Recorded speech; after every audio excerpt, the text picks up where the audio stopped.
कैसे हो दोस्तों। मैं मोहम्मद नईम शेख तुम्हें बताना चाहता हूं कि 22 तारीख से महाराष्ट्र स्टेट में विधानसभा का जो नॉमिनेशन फॉर्म है इलेक्शन का वो स्टार्ट हो रहा है और मुझे ना जाने कितनी जगह से फोन आ रहा है, पर्सनल मीटिंग हो रही है। जो नौजवान इस विधानसभा इलेक्शन में पार्टिसिपेट होना चाहते हैं, चाहे वो पार्टी की तरफ से रहे चाहे इंडिपेंडेंट रहे, मोस्टली तो इंडिपेंडेंट ही रहेंगी क्योंकि कोई बड़ी पार्टी इनको टिकट देने वाली नहीं है।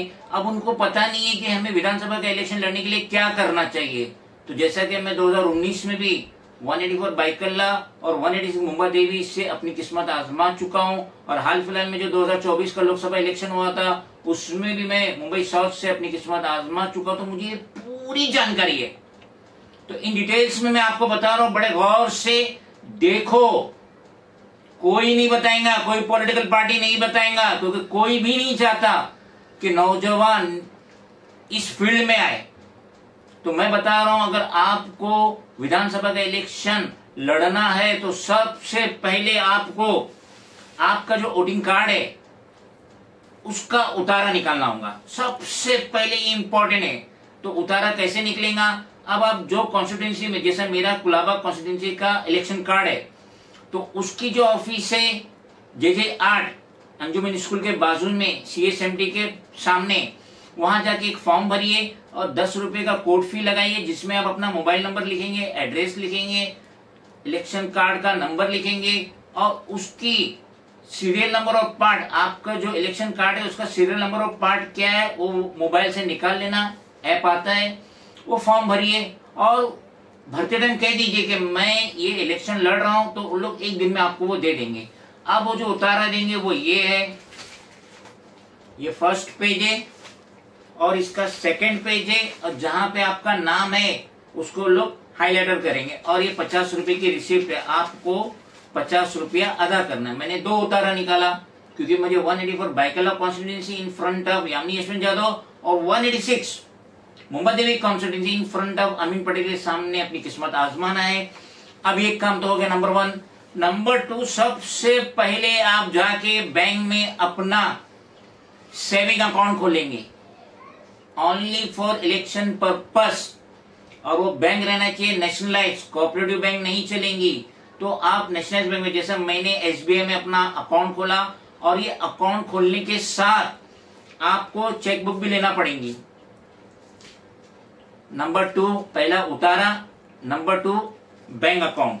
अब उसके बाद जब आप फॉर्म ले लेंगे तो आपको आपके जान पहचान वालों का 10 इलेक्शन कार्ड चाहिए और ये उस कॉन्स्टिट्यूंसी का चाहिए जहां से आप इलेक्शन लड़ना चाहते हैं। जैसे मेरा तो वोटिंग कार्ड है कुलाबा का, लेकिन मैं 184 बाइकल्ला और 186 मुंबा देवी से लड़ रहा हूं, तो वो कॉन्स्टिट्यूंसी के 10 इलेक्शन कार्ड चाहिए। जैसे ये तो बताने की जरूरत नहीं, और इसका भी आपको सीरियल नंबर और पार्ट नंबर लिखना पड़ेगा। वो ऐप में आप जब जाके डालेंगे ना कि ये मेरा so and so election card है, तो पार्ट नंबर और सीरियल नंबर आता वो लिख लेना। उसके बाद जब आप फॉर्म लेंगे तो फॉर्म में जो ये 10 आदमी का आपने इलेक्शन कार्ड लिए उनका नाम लिखेंगे, उनका पार्ट नंबर लिखेंगे, सीरियल नंबर लिखेंगे और उनकी साइन लेंगे। 3 काम समझ में आ गए, उतारा, बैंक अकाउंट और ये 10 इलेक्शन के जेरोक्स कॉपी, इलेक्शन कार्ड की जेरोक्स कॉपी। उसके बाद सबसे बड़ा सरदर्द है ये एफिडेविट। अच्छों के बाल झड़ जाते हैं एफिडेविट में, इसमें सारी जानकारी देना पड़ता है जिसे कहते हैं फॉर्म 26।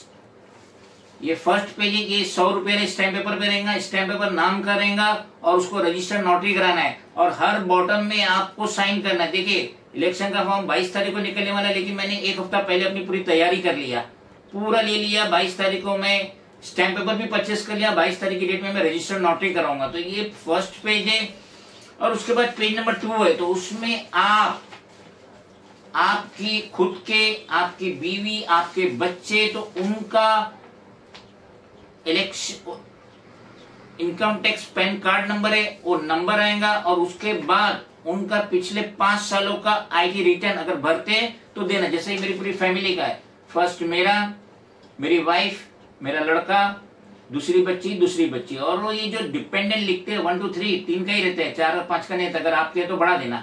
तो ये डिपेंडेंट का नाम भी लिखना, बहुत सारे लोग नाम नहीं लिखते। जैसे डिपेंडेंट नंबर 1 है तो मैंने मेरे बेटे का नाम लिखा, डिपेंडेंट नंबर 2 मेरी बच्ची का नाम लिखा, डिपेंडेंट नंबर 3 उसका नाम लिखा। तो ये पूरा फॉर्म इन डिटेल्स में भरा जाता है और हर फॉर्म के बॉटम में साइन करना कंपलसरी है और स्टैम्प पेपर के बैक साइड में टाइप नहीं करना, सभी सेपरेट शीट रहती है। देख लीजिए फॉर्म 26 और यही वो फॉर्म है जिसके लिए जो इलेक्शन के जो रिटर्निंग ऑफिसर रहता है उसकी जो ऑफिस रहती है वहां का स्टाफ इसी के लिए दौड़ाते हैं।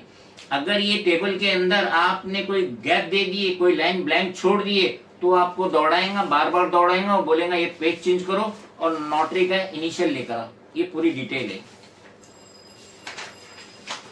ये लास्ट पेज है, यहाँ पे साइन और रजिस्टर्ड नोटरी। तो ये रहता है फॉर्म भरने का तरीका। और फोटोग्राफ जो है, फोटोग्राफ है ना छोटे से लेके बड़ा, जैसे आजकल शीट मिलती है पूरी, तो देख लीजिए ये छोटे में छोटा फोटो है, ये उससे बड़ा। बैकग्राउंड व्हाइट चाहिए, बैकग्राउंड कलर वाला नहीं चाहिए, बैकग्राउंड व्हाइट चाहिए।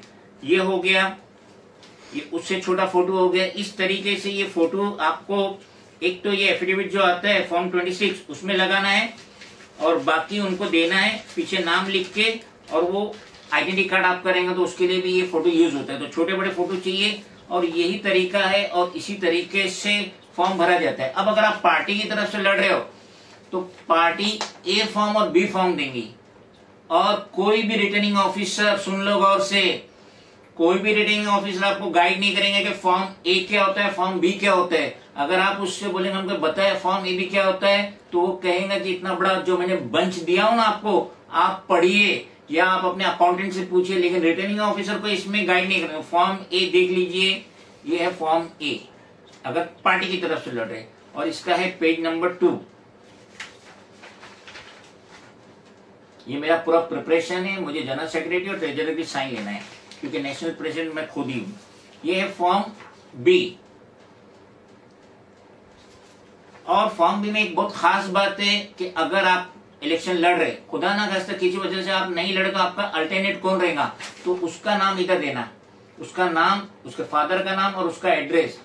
इन केस अगर किसी भी वजह से अगर आप इलेक्शन नहीं लड़ते फॉर्म एक्सेप्ट होने के बाद, तो ये अल्टरनेट जो वो इलेक्शन लड़ेगा। ये फॉर्म बी की सेकंड पेज है। तो ये मैंने डिटेल्स में आपको बता दिया इलेक्शन किस तरीके से लड़ा जाता है। ये जो विधानसभा का इलेक्शन है सेम सिमिलरिटी लोकसभा इलेक्शन में भी है। मैंने इन शॉर्ट आपको बता दिया, इसके बावजूद भी कुछ तकलीफ होती है तो मेरा मोबाइल नंबर है, आप मुझे कांटेक्ट कीजिए, इन डिटेल्स में मैं आपको समझा दूंगा।